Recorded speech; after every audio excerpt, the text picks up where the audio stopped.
ఏం జరిగింది 10 ఏళ్ళు బీఆర్ఎస్లో? ఏం జరగలే.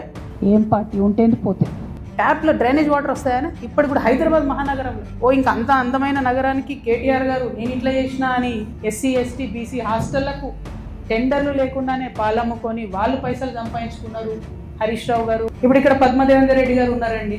ఎవరు సపోర్ట్? హరీష్ రావు గారు కదా. గ్రీన్ ఇండియా ఛాలెంజ్ అని పెడతాడు. దాని వెనుక ఉన్న కుట్ర ఏంటంటే జీవో అమెండ్మెంట్ అవుతుంది సంతోష్ గారి గురించి, ఫారెస్ట్లను కొట్టేయాలని ప్లాన్ అయినది. ప్రతి అమరవీరుల కుటుంబాలకు 10 లక్షల రూపాయలు ఒక ఉద్యోగం ఇస్తామని చెప్పుకున్నాం. కానీ మనము ఇవ్వాల్సినంత గౌరవం ఇవ్వలేకపోయినాం. నిరంజన్ రెడ్డి పిచ్చి పిచ్చిగా మాట్లాడితే పుచ్చలేసిపోతా చెప్తున్నాను. ఒక్కటి కాదు 3 ఫామ్ హౌస్లు కట్టుకున్నారు. కేటీఆర్ గారి మినిస్ట్రీ నుంచి 5 ఎకరాలకు చేంజ్ ఆఫ్ ల్యాండ్ యూజ్ ఇచ్చింది. అంటే ఇండస్ట్రియల్ భూమిని రెసిడెన్షియల్ భూమి కింద మార్చుకోవచ్చు అని చెప్పింది. రైతులకు బేడీ లేచింది బీఆర్ఎస్ ప్రభుత్వం. నేను ఆనాడు ఆ పార్టీలో ఉన్నా కాబట్టి ఆ పాపంలో నాకు కూడా భాగం ఉంటుంది.